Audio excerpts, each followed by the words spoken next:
So overall, this kind of stuff very complicated because you can go very deep. Okay. So I get questions from the trainers all the time. What kind of knowledge is necessary in order to do body assessment and then provide exercise prescription? 所以呢，很多人就问达特超说，到底我要知道哪些知识我才有办法来做一个好的 body assessment 来帮助我的客户。And some of you might know my background. The biomechanics is my educational background, and more than 10 years I've been teaching what's called anatomical kinesiology, okay? How human body functions in the movement, okay? So this became very vital for me to perform body assessment. 那我们知道他是生物力学的博士，当然他过去在学校里面教很多跟人体的机动学有关的，跟人体的这个身体组成跟每一个关节活动组织、结缔组织互动的方式、联动的方式这些相关的知识，而这些知识都会帮助教练建立对身体非常好的理解。So now that I have done several body assessment courses for the personal trainers, what's vital for them is to know the testing protocol from body assessment, and then knowing the range of motion of each joint, and then knowing the muscle function, okay, what kind of appropriate muscle function people should have. If you don't know these, very difficult to do body assessment, and then very difficult to prescribe the exercise. 所以呢，包括呢，差不多希望教练能够理解了，包括所谓的身体检测所有的测试的方法。那再来要知道每一个不同的关节组织，它的这个正常的活动的范围应该是多大的，哪些是正常的情境，哪些是不正常的情境。那再来就是了解你的身体的肌肉是怎么运作的，怎么动作的，它跟关节的这个组织是怎么样的联动的，这些的相关知识呢，都是教练们当时我希望教练们可以理解的。So let's do one example here.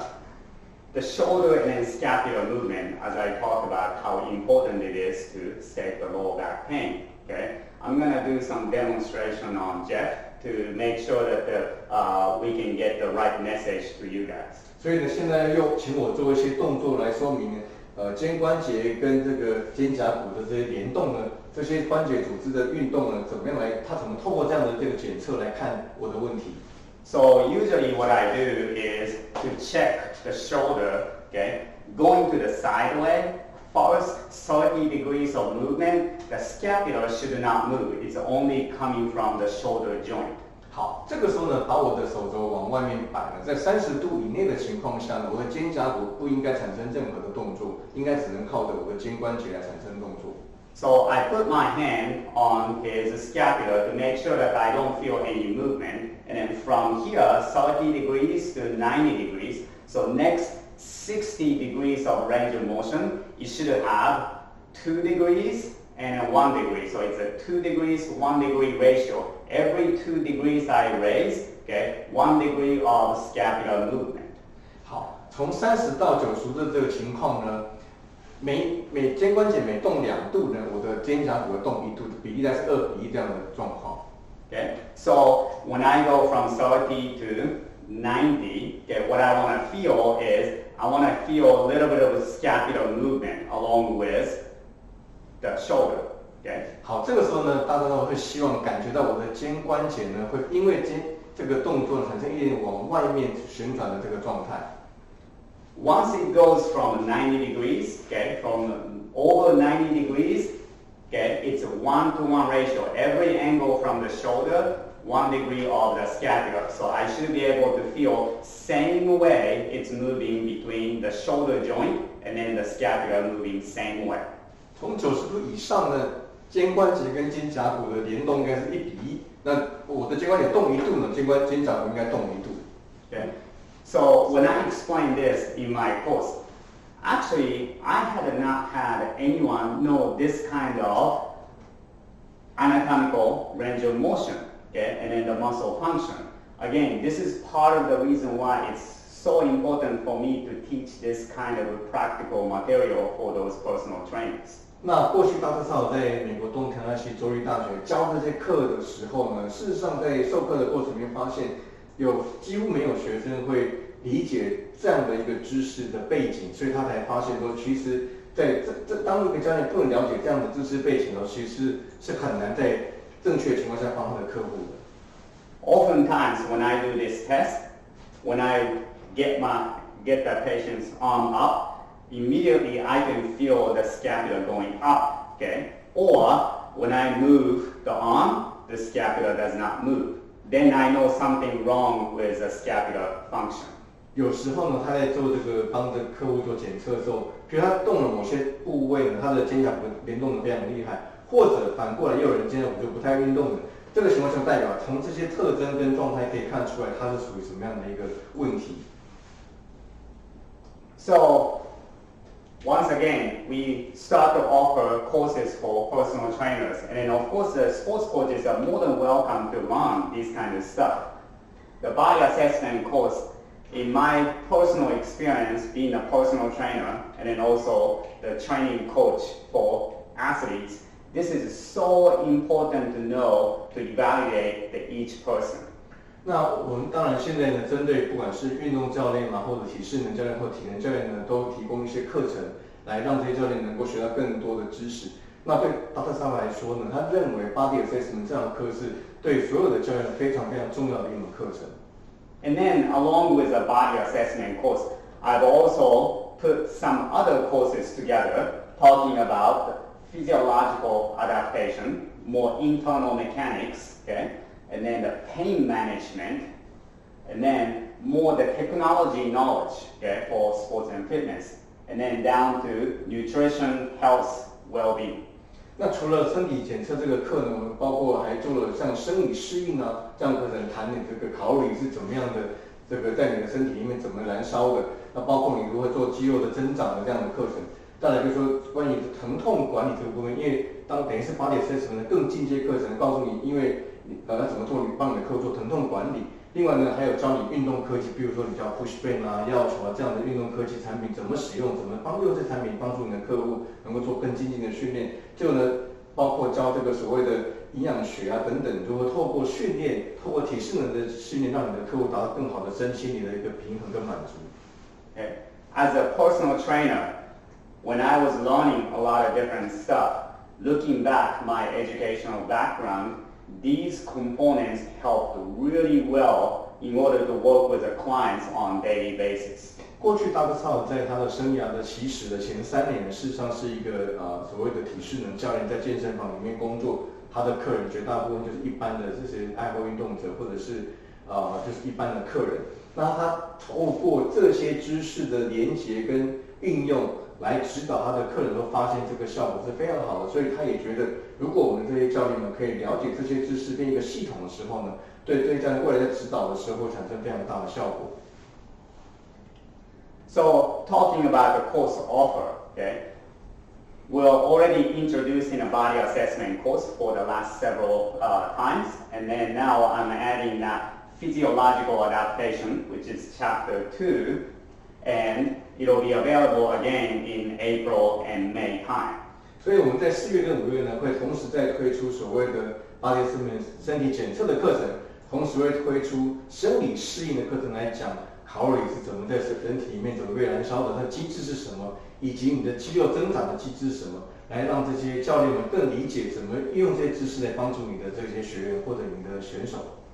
Especially for introducing a physiological adaptation, I believe this is somewhat new to a lot of personal trainers and sports coaches because this information I put together from the university level education, the stuff I used to teach about body fat loss and then also muscle gain. 所以呢，在生理适应这个课里面，事实上所用的这些教学的内容啊，是过去Dr. Sava在东田亚西州立大学在教他们硕士、博士班的选手用的这些教材。那主要就是告诉这些学生，你要如何帮你的客户或选手呢，增加你的肌肉量啊，怎么样减低你的脂肪啊，然后透过这些对身体机制的理解，就达到这些目标。So once again, we welcome you guys to join the course. So far, we've had a lot of people coming to the body assessment courses, and then we get a lot of good feedback, knowing different type of exercise as a progression, along with the actual assessment part. 过去这6周呢，我们做了3次的Body Assessment课程，在1月10号、10号做第4次。那有很多的教练来参加，也反应也非常好。那很多教练在上完课之后回馈说，他们在后来的这个训练上都马上可以使用这些知识。那我们也希望有更多的教练可以了解跟应用这些知识在你们的日常的教学活动中。Okay, so if we have any questions, as usual, we're more than welcome to hear your concern and questions and answer appropriately. 好，如果各位有任何的问题呢，欢迎现在可以提出提问，或者是我们可以在会后来事后来讨论也可以。Coach Hong say your bubble tea is so cute. Coach Hong from Pingdong. Okay. So Thank you. Yeah. So actually, so some people say how to find the reason of the low back pain. Mm-hmm. So you mentioned that we actually test different joint, right? Mm-hmm. Test different part of the body, right? And then like a step by step, Mm-hmm. right? So do you have any like for example, like cases which can share with audience? Yes. So, for example, okay, a lot of time people think that the tight muscle, okay, people who's not very flexible, okay, tend to have low back pain. But actually, in my experience, not only the inflexible people, but also super flexible people can get the low back pain due to lack of control. So you have to have a balance of mobility and stability. 好，那这里呢有一个非常有趣的这个跟大家分享，就是说，过去我们都觉得说，如果像我的活动度很差，那我根本弯不下去啊。那很多时候觉得啊，你这个一定是活动度很差，所以你一定会有下背痛，或者你的下背痛就是这样来的。可事实上，大家稍微说呢，有很多的人呢，他的身体的关节活动度非常好，但是他还是有下背痛的问题，而来自于他事实上因为没有很好的控制能力，就他的稳定性不足，它也有可能产生下背痛问题。所以单纯从一个动作的活动度来看，并没有办法马上断定问题的本身。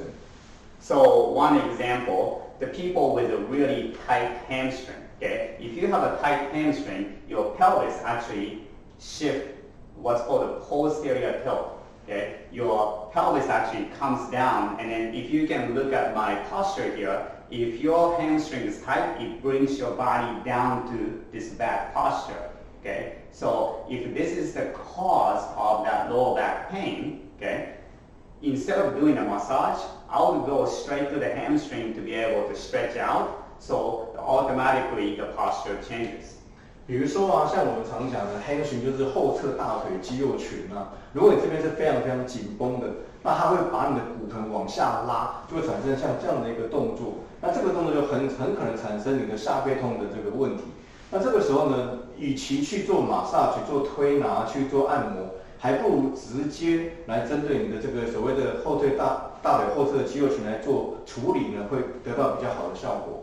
So this kind of stuff, again, the body assessment can tell us what's the weakest link, okay, what's the tight structure to be able to stretch out or do some exercise to strengthen those areas. 所以呢，透过所谓的 body assessment 这种检测模式啊，可以透过一层一层的分析来断定真正成因为何，而针对这个成因快速来做处理，不管是这个活动度的问题或者稳定性的问题，这样才能够彻底的解决疼痛的来源。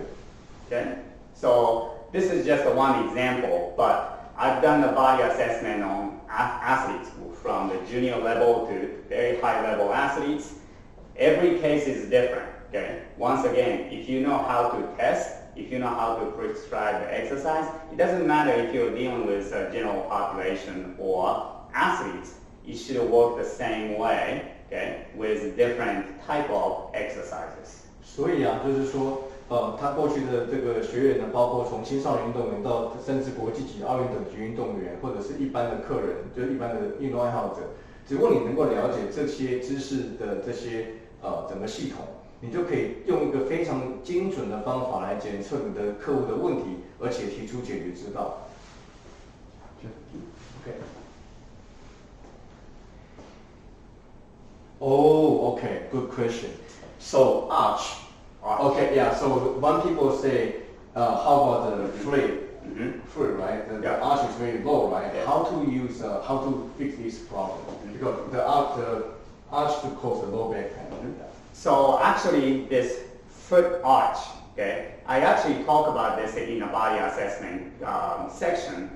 The people who tend to have the flat arch, okay, think that it's a bad thing. But for me, it's actually not a bad thing, okay? Because you have a more surface area contacting the ground, okay, that means they should be more stable. So chances are that people with a flat feet usually very tight musculature all over the body, okay? So I know that the people with a flat feet, usually I focus on a lot of different parts of stretching, okay? The question is, what kind of stretch, okay?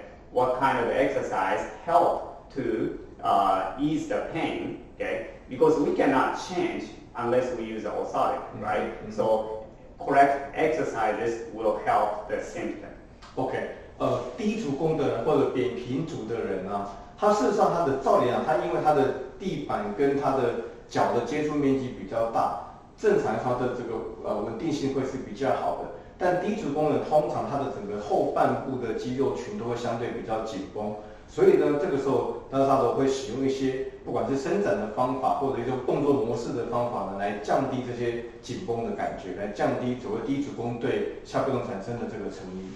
So some of you who understand the biomechanics very well, the people with a very high arch tend to have a more musculoskeletal problem and injuries because their contact surface is very small, so it puts a lot of stress to the body. They don't have a very good cushioning mechanism. So the way we do that in a body assessment course, we actually test the arch height from sitting down to standing. It's called a navicular drop test. Okay, basically how much the arch collapses. Okay, and then if your arch doesn't collapse or high arch, they have a higher risk of any type of injury.